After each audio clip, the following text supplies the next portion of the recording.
How to tell if their new relationship is just a rebound.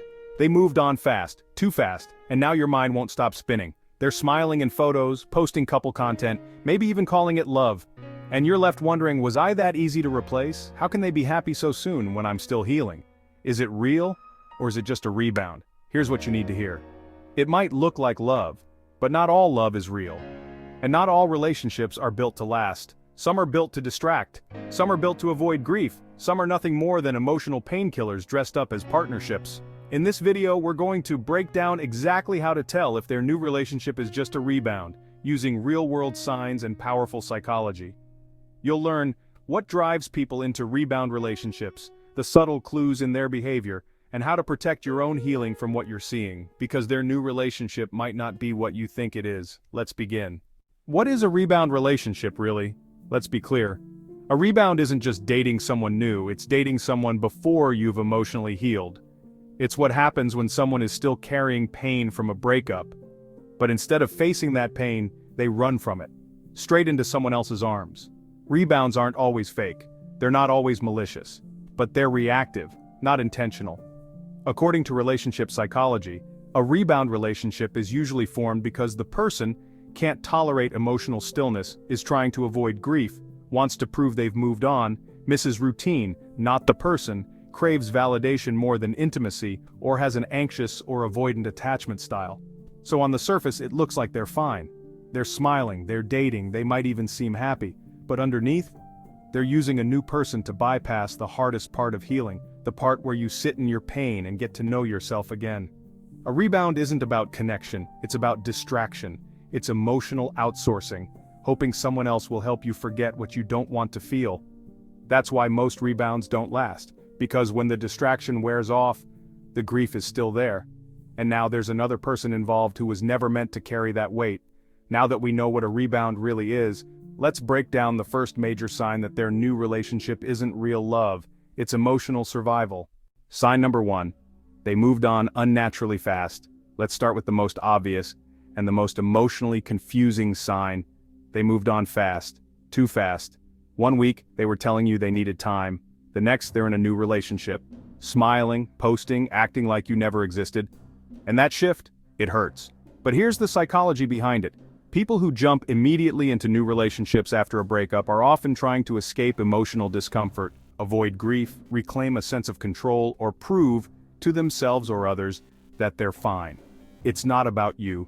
It's about not wanting to sit with themselves. Think about it.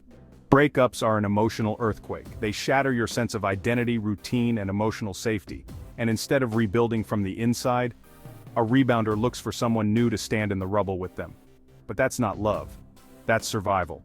Moving on too quickly usually means they haven't taken the time to reflect, heal, learn, grieve, or recenter. Which means this new relationship, it isn't starting from emotional clarity, it's starting from emotional panic. So, if they went from "we're done" to "I found someone new in the blink of an eye," it's not proof they've moved on, it's a sign they haven't even started. Sign number 2, their new partner is a total contrast to you. Here's something that stings. You see them with someone new, and they're nothing like you. Different look, different vibe, different lifestyle, sometimes even a different gender or attachment style. And it leaves you asking, was I ever what they really wanted? Were they just pretending with me? But here's what's often going on underneath. They're not chasing compatibility, they're chasing contrast. This is called emotional overcorrection. When someone leaves a relationship they're still emotionally attached to, they often go to the opposite extreme. Not because the new person is better, but because they represent the opposite of the pain they just felt. They're not falling in love with someone new, they're trying to erase the version of themselves they were with you.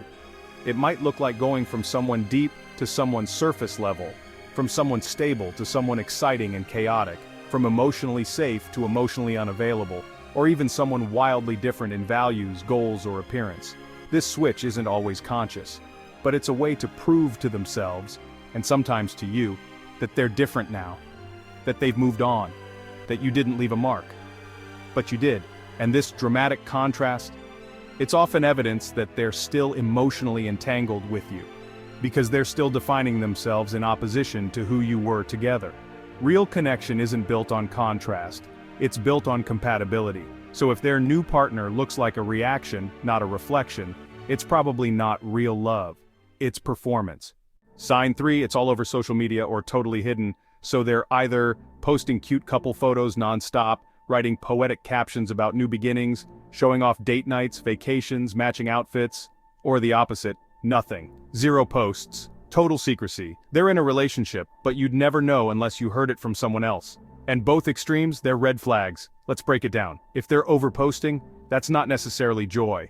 That's performance. They're trying to prove something, to themselves, to their followers, or to you. It might be, look how fast I moved on. Look how happy I am now. Look what you lost. I win. But real love doesn't need an audience. Real healing doesn't need a highlight reel. Now flip it. If they're hiding it completely, that's also a sign something's off. Because why would someone in a genuine, healthy new relationship keep it hidden? Avoid even casual acknowledgement? Act like they're single online? It could mean they're confused. They're emotionally split between two stories. They're not proud of what they've jumped into, or they just don't want questions from friends, family, or you.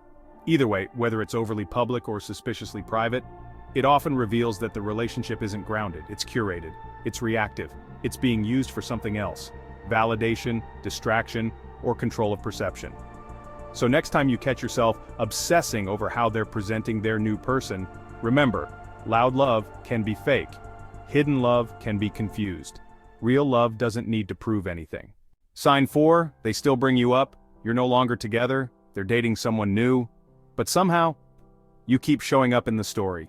Maybe they say your name in passing, maybe mutual friends tell you, yeah, they still talk about you sometimes, or maybe they mention you directly to their new partner.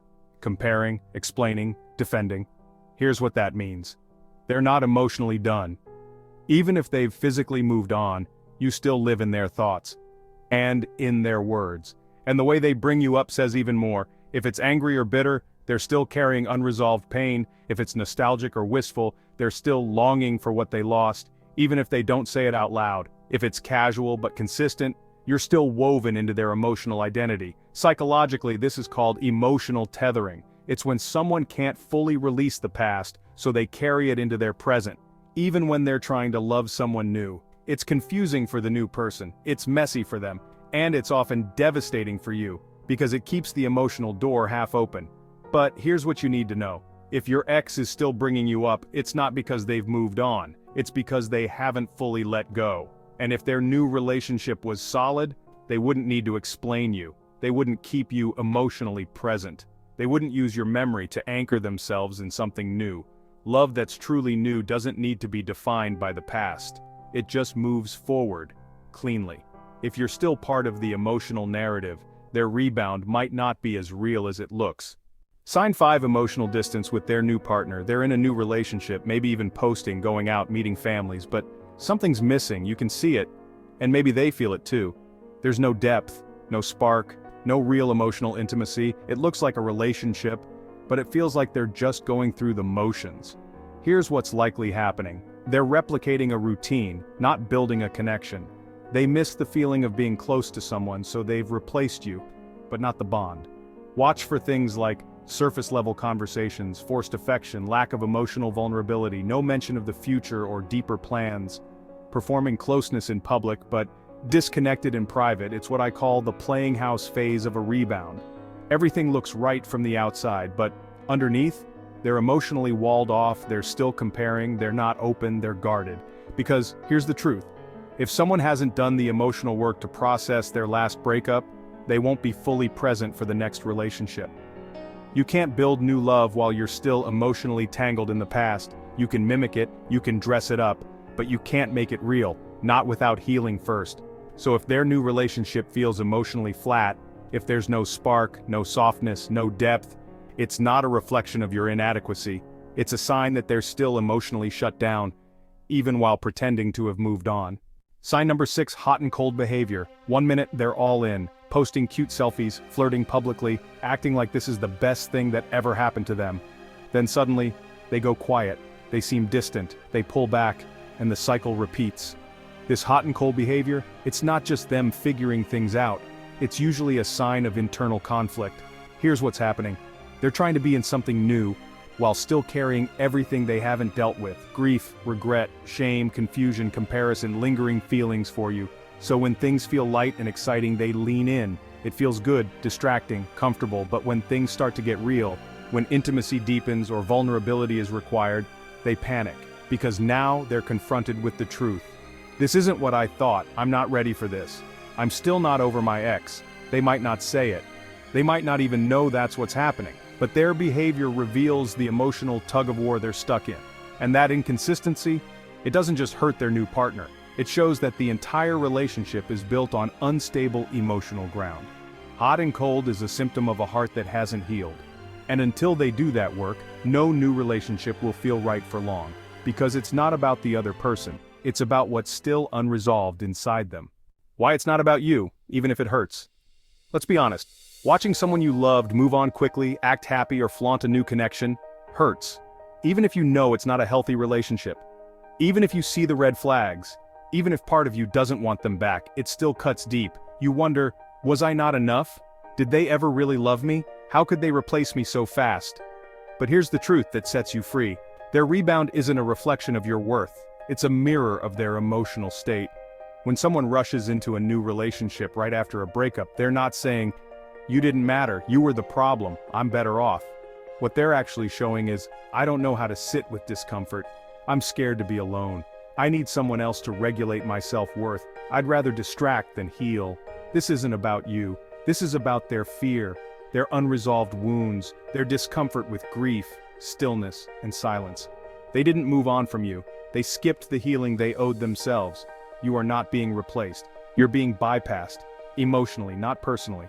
And no matter how happy they look right now, if it's a rebound, it will crash under the weight of what they refuse to face. You just won't be around to see it, because by then, you'll be further in your healing, clearer, stronger, and far more emotionally free. How to emotionally detach from the obsession. Let's be real, you don't want to care anymore. You don't want to check their profile. You don't want your mood to shift based on whether they post something about their new person or not. But still, you do. And that's okay. Because emotional obsession doesn't mean you want them back. It means you haven't fully closed the loop on your own story. So here's how to start releasing that grip. For real? 1. Tell yourself the truth, even if it hurts. They're not the same person anymore. And this new relationship, whether it's real or a rebound, isn't yours to figure out. Clarity begins with honesty. This is no longer about us, it's about me now. 2. Stop consuming their story. Unfollow, mute, block if you need to. This isn't about pettiness, it's about peace. You cannot heal from a wound you keep rewatching. Every scroll, every check, every view of their story. It's a self-inflicted delay in your recovery. Protect your emotional space like your life depends on it, because in a way, your future does. 3. Journal the trigger loop. Each time you feel tempted to check or spiral, write instead. What was I feeling before this urge? What am I hoping to see? And what am I afraid to feel? Bring awareness to the emotional need under the obsession. It's not about them. It never was. It's about the part of you still seeking reassurance or closure. 4. Channel that energy into rebuilding. Every second you spend thinking about their relationship is energy you could be using to restore yours. With yourself. Reconnect to your body. Start that thing you paused. Make space for people who pour into you. When your life feels full again, you won't be obsessed with watching theirs. You're not letting go of a person. You're letting go of the illusion that their new relationship defines your worth, and that's the moment your healing accelerates. Closing message. So maybe it is a rebound, maybe they moved on fast, maybe it looks picture perfect online, but here's the truth. It doesn't matter what it looks like. What matters is what's real. And what's real is this. You gave something honest. You're the one doing the work. You're healing, not hiding. You're facing yourself instead of rushing into someone else. And that makes you powerful. You're not behind, you're just not distracting yourself. And while they're avoiding their pain with someone new, you're building something stronger. Emotional peace, self-trust, and clarity. Drop a comment below if this helped you see things more clearly. Even a simple, "I needed," this can help someone else feel less alone in their healing. Subscribe and like if you want more videos like this. Real talk, emotionally intelligent and grounded in truth, not just trends. You deserve love that's built on wholeness, not wounds, and you don't have to rush to get it, because real healing, that's what makes you ready.